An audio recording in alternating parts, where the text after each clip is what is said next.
नमस्कार। कभी सोचा है कोई भी आप आखिर किसी के फोन तक पहुंचता कैसे है? आज हम इसी मजेदार सफर पर चलने वाले हैं। एक आइडिया से लेकर कोड तक और फिर क्लाउड के जरिए दुनिया भर के लाखों लोगों तक। ये सवाल सुनने में आसान लगता है, लेकिन असल में यही वो चुनौती है जिससे हर डेवलपर जूझता है। सोचिए, एक छोटी सी भी गलती हुई और किसी की फेवरेट शॉपिंग साइट या गेम बस ठप पड़ सकता है। और बस यहीं पर आज के मॉडर्न क्लाउड प्लेटफॉर्म्स एक हीरो की तरह एंट्री लेते हैं। तो ठीक है, इस सफर का पहला कदम वो है डेवलपर के लैपटॉप से कोड को निकालना और उसे पूरी दुनिया के लिए लाइव कर देना। चलिए देखते हैं कि ये जादू होता कैसे है। एज़्योर ऐप सर्विस को ना एक बहुत ही स्मार्ट असिस्टेंट समझिए। इसका काम है सर्वर, नेटवर्किंग, मेंटेनेंस जैसे सारे सिरदर्द वाले काम संभालना, ताकि डेवलपर्स अपना पूरा ध्यान, अपना पूरा फोकस बस एक बेहतरीन ऐप बनाने पर लगा सकें। अब आते हैं इस सफर की शायद सबसे बड़ी चुनौती पर, एक चलती फिरती लाइव ऐप को अपडेट करना, और वो भी बिना किसी रुकावट के। पता ये कैसा है? ये हवा में उड़ते हुए हवाई जहाज का इंजन बदलने जैसा है। बहुत मुश्किल है ना? हम सब ने वो सॉरी वेयर अंडर मेंटेनेंस वाला मैसेज देखा है ना? कितना फ्रस्ट्रेटिंग होता है। और ये सिर्फ हमारे लिए ही नहीं, बल्कि कंपनियों के लिए भी बहुत बड़े नुकसान की वजह बन सकता है। तो इसका जादुई हल क्या है? Deployment slots. इसको ना एक नाटक की ड्रेस रिहर्सल की तरह समझिए। मतलब मेन स्टेज पर जाने से पहले एक अलग, बिल्कुल वैसे ही स्टेज पर सारे बदलावों को टेस्ट कर लिया जाता है, ताकि जब पर्दा उठे तो सब कुछ परफेक्ट हो। और ये प्रोसेस ना कमाल का है।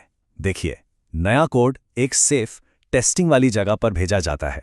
जब सब कुछ 100% पक्का हो जाए कि हाँ सब ठीक है, तो बस एक बटन दबाया जाता है और स्वैप, टेस्टिंग वाली जगह अब असली लाइव साइट बन जाती है। और किसी को कानो कान खबर तक नहीं होती। Zero down time. ठीक है, तो बिना रुकावट के अपडेट करना तो आ गया, लेकिन अब एक और कदम आगे बढ़ते हैं। क्या हो अगर कोई नया फीचर सबके लिए लॉन्च करने से पहले उसे कुछ असली लोगों के साथ टेस्ट करना हो? चलिए, इसका भी एक कमाल का तरीका देखते हैं। और ये सवाल बहुत ज़रूरी है। सोचिए, एक नया डिज़ाइन लॉन्च करना है, पर मन में डर है कि लोगों को पसंद आएगा भी या नहीं। अब ये कैसे पता चलेगा बिना पूरी की पूरी साइट को बदलें? इसका जवाब है ट्रैफिक को बांटकर। जी हाँ, मान लीजिए 10% लोगों को नए वाले वर्जन पे भेज दिया, जबकि बाकी 90% लोग पुराना स्टेबल वर्जन ही इस्तेमाल करते रहेंगे। और इसका असली फायदा, अब अंदाजे लगाने की कोई जरूरत नहीं। असली डेटा के आधार पर फैसले लिए जा सकते हैं। कौन सा बटन ज्यादा काम कर रहा है, कौन सा रंग लोगों को ज्यादा पसंद आ रहा है, सब कुछ साफ साफ पता चल जाता है। अच्छा, कोई भी ऐप ना अकेले काम नहीं करती। उसे डेटा से, दूसरी सर्विसेज से लगातार बात करनी पड़ती है।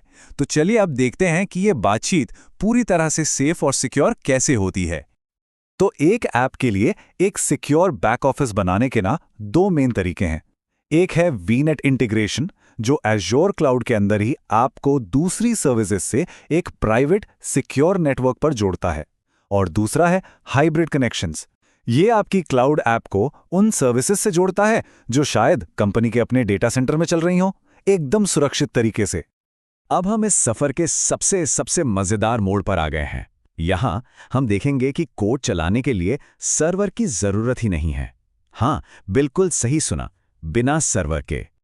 जरा सोचिए, मान लीजिए कोई छोटा सा काम है, जैसे कि जब भी कोई फोटो अपलोड हो तो उसका साइज बदलना। अब इस छोटे से काम के लिए एक पूरा का पूरा सर्वर 24 घंटे चालू रखना, ये तो पैसे और रिसोर्स की बर्बादी है ना?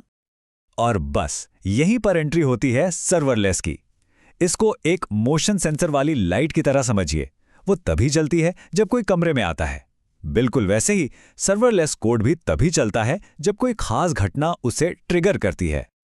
अब ये ट्रिगर कुछ भी हो सकता है, जैसे किसी ने वेबसाइट पर रिक्वेस्ट भेजी, या कोई नई फाइल अपलोड हुई, या फिर किसी मैसेज क्यू में कोई मैसेज आया, या बस घड़ी में एक तय समय हो गया। इनमें से कोई भी घटना कोड को चलाने का सिग्नल दे सकती है। तो मतलब क्या हुआ?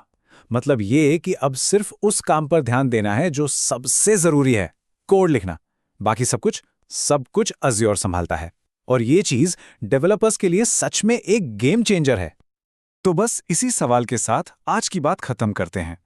अगर सर्वर को मैनेज करने की चिंता ही खत्म हो जाए तो फिर नई चीजें बनाने, कुछ नया इनोवेट करने के लिए कितना सारा वक्त मिल जाएगा। क्योंकि जब टेक्नोलॉजी रास्ते से हट जाती है तो क्रिएटिविटी की कोई सीमा नहीं रहती।